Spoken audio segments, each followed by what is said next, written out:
All right, I want to talk to you about the Emancipation Proclamation today. I know I've already put this PowerPoint up on Google Classroom, so perhaps some of you flipped ahead and seen this already. But I wanted to talk to you about it for a couple reasons. One, along with the Declaration of Independence, along with the Constitution, it's probably one of the very most important documents in American history. I said probably, there's no probably about it.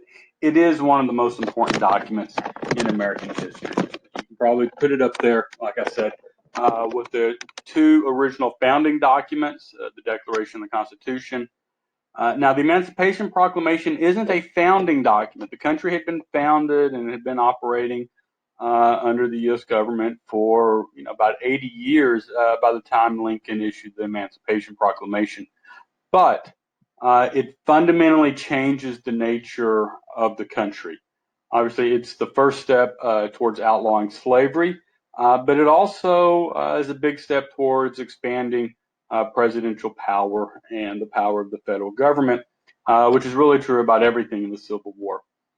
So I wanted to talk to you specifically about the Emancipation Proclamation, not just have you flip through the PowerPoint on your own. All right, so now Lincoln opposed slavery. That's one reason the South was so angry when he was elected in 1860. That's the reason the 11 Southern states seceded. He did oppose slavery personally. However, his primary goal, and this was true even before Fort Sumter, even before the Civil War broke out, his primary goal was to keep the Union intact. All right, and so I have a quote up here, and you can read it. And this is what Lincoln said: "If I could save the Union without freeing any slave, I would do it. If I could save it by freeing all the slaves, I would do it. And if I could save it by freeing some and leaving others alone, I would also do that." All right, so sometimes when you hear people say, well, the Civil War really wasn't about slavery, it was about states' rights or other things, and Lincoln really wasn't trying to free the slaves. This is kind of what they're talking about. Because it is true, now, okay, for the states' rights question, we've talked about this before. Yeah, the Civil War is about states' rights, the states' rights to own slaves. But as far as Lincoln's views, his view in the 1840s and 1850s, and it changes over time, but best I can sum it up is his view is essentially if you can limit slavery to just the South. Remember, through manifest destiny and Western expansion, the country's growing west. Lincoln wanted to keep slavery just in the South because he thought if you could limit it to just that one part of the country, it would eventually die off on its own. You wouldn't have to have a war about it. But he wasn't allowed to test that theory once the South seceded after his election. So it is true that Lincoln's primary goal at the start of the Civil War was to keep the Union intact. And he did work towards that. That was his primary goal, as he specifically says here. However, that's somewhat of an oversimplification and probably not giving him enough credit because he did look for an opportunity to free the slaves. He would do it first through the Emancipation Proclamation, and then at the very end of the war, he would work with Congress right before he was assassinated. He would work with Congress to pass the 13th Amendment, which outlaws slavery.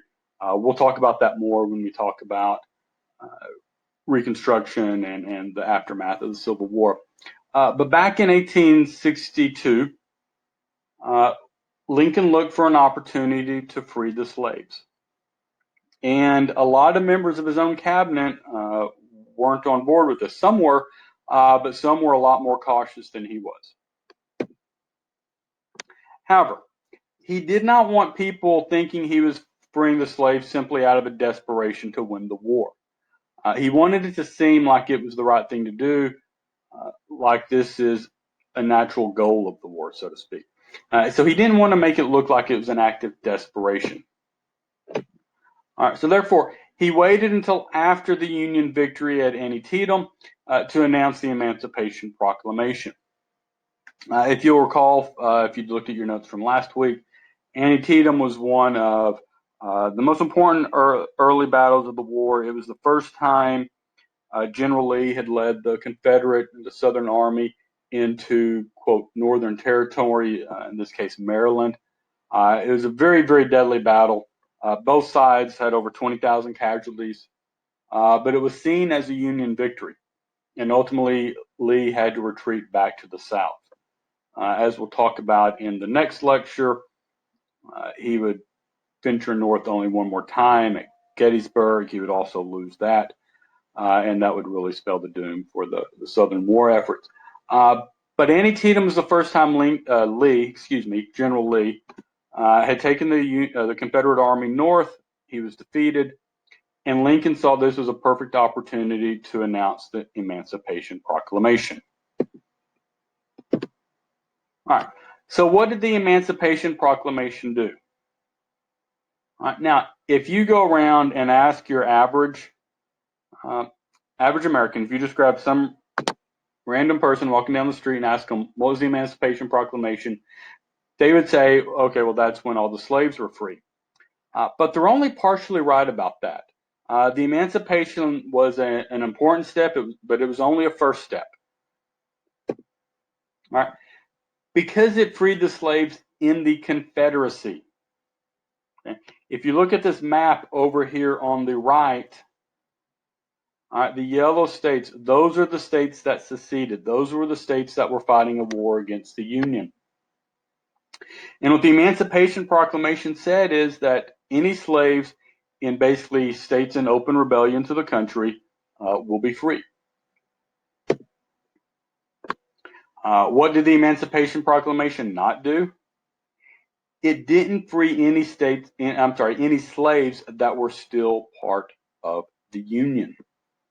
Okay, and as hopefully you picked up when in some of your readings and handouts that we've been doing in the weeks leading up to today, you should know that not all of the slave states seceded. 11 of them did. Virginia, working your way down south to Florida, Tennessee, Georgia, Alabama, Mississippi, Louisiana, Arkansas, and Texas. Those states seceded, and those were all slave states. However, if you look here on this map, you'll see a few states in kind of a greenish color. Missouri, Kentucky, West Virginia, Maryland, Delaware.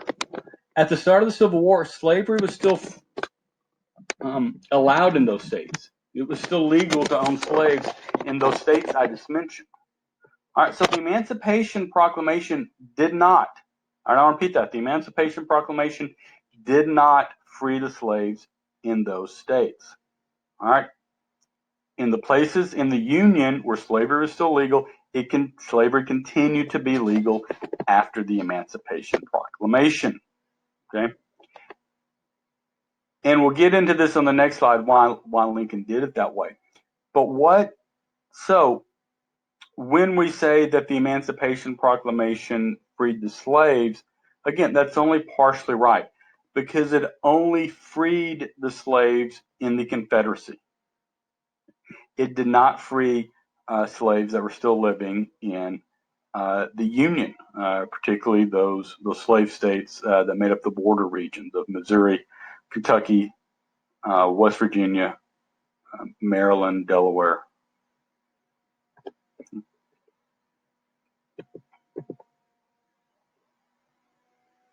Now, so that leaves the big question. All right, if Lincoln was opposed to slavery, why didn't he simply free all of the slaves?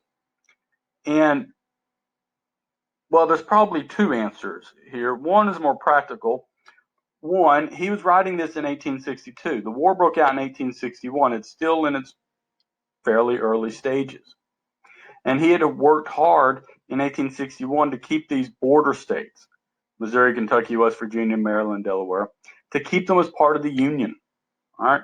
Obviously, the fewer states that seceded, the bigger of an advantage the Union had because they outnumbered the states that had seceded. They outnumbered the Confederate states. So the more states Lincoln could keep in the Union, there was an advantage to the Union. So he worked hard to keep these border states in the Union. And so here we are still in 1862. He didn't, I'm sure he did not want to risk angering those slaveholders that still existed in these border states to try to get them to switch their loyalties. The other reason is because Lincoln didn't believe the Constitution gave the president power to free the slaves. Remember, if you think back about when we studied the Constitution, it sets up a limited government. The federal government only has certain powers. The president only has certain powers. Remember, the framers, the founding fathers, particularly the anti-federalists, they were very worried about a president having powers like a king. The president has limited authority, limited powers. The president doesn't get to just simply write whatever law the president wants. Congress can write laws, and even then, Congress only has limited rights. It deals with currency and taxes and interstate commerce and those sort of things that are set forth in the Constitution for congressional power. So the federal government has limited powers, and it was not at all clear that the federal government, let alone the president simply by himself, could outlaw slavery. After all, the Constitution specifically mentioned slavery. It said that slave states could count their 3/5 of their slaves' population in determining their population for representatives or representation in Congress. The Constitution specifically made mention of the slave trade. Now, it eventually outlawed the slave trade beginning in 1808, but the Constitution recognized that the slave trade would continue at least 20 years, and in recognizing that the slave trade would end, it pretty clearly did not say that slavery would end, only the slave trade. So slavery seemed to be allowed under the Constitution as it was written originally. So Lincoln didn't believe he had the right to simply free every slave in the country. But the Confederacy was in open rebellion, and they were claiming they were not part of the Union, and they had raised arms against the Union, against the United States Army. So Lincoln thought he had the power as the commander-in-chief. One of the president's powers, he's the commander-in-chief of the military. So Lincoln thought, well, okay, as my job as commander-in-chief, who is fighting a war against these 11 states, these 11 Confederate states, I can take what actions I need to win the war. And he believed that freeing the slaves would help the North win the war. So therefore, in the Emancipation Proclamation, what Lincoln does is he frees all the slaves that are in the Confederate States of America. So it only applies to those states that are in open rebellion to the United States.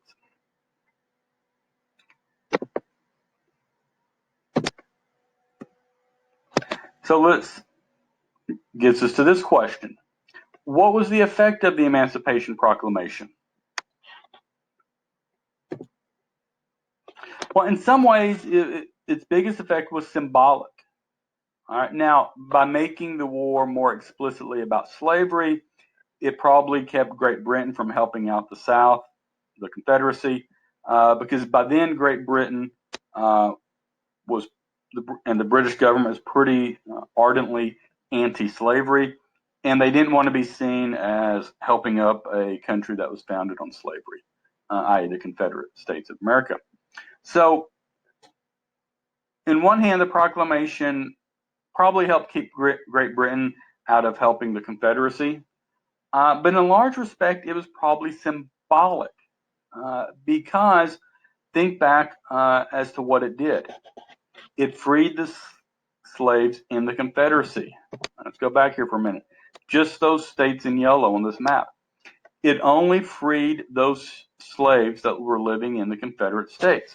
But remember, those Confederate states had left the United States.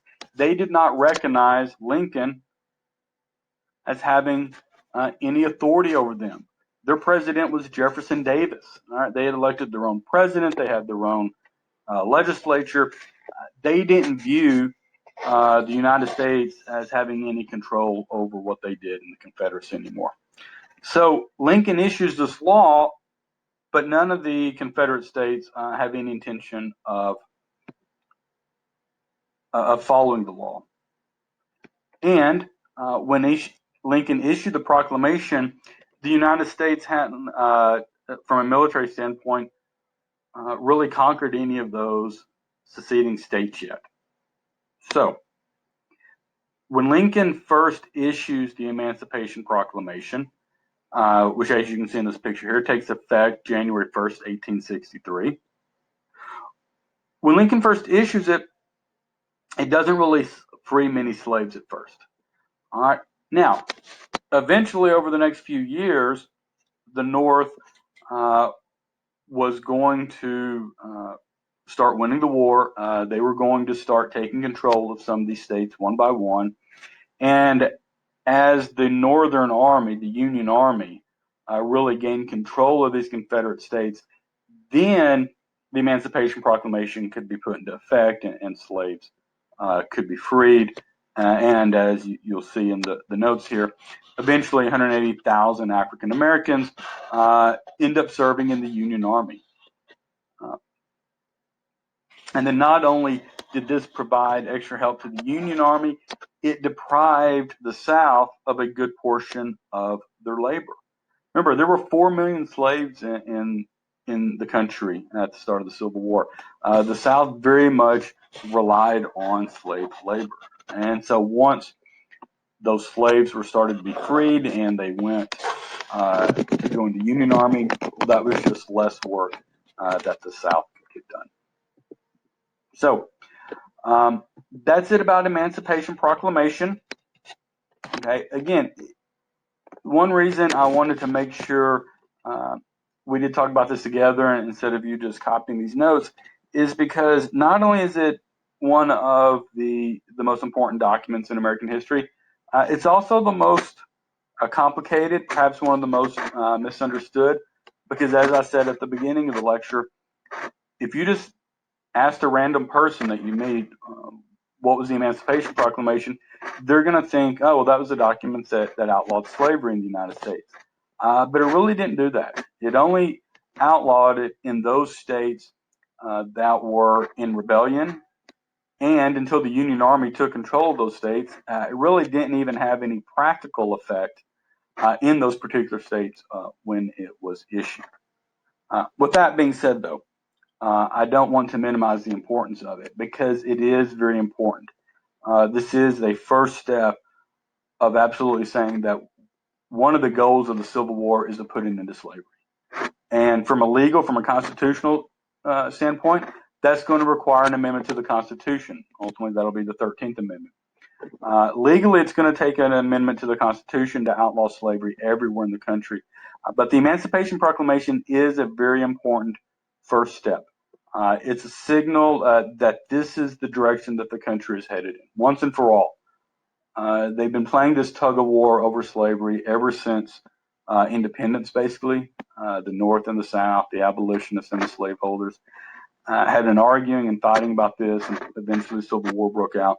And the Emancipation Proclamation is the first time where Lincoln and the United States government says, okay, enough's enough. We're putting an end to slavery. This was an important first step. So although it may not have immediately given freedom to a lot of slaves, on January 1st, 1863, it did preview what was to come, and it put the course of the country on a path that would ultimately, in the next basically 2.5 years, that would lead to universal emancipation, the freeing of slaves throughout the country.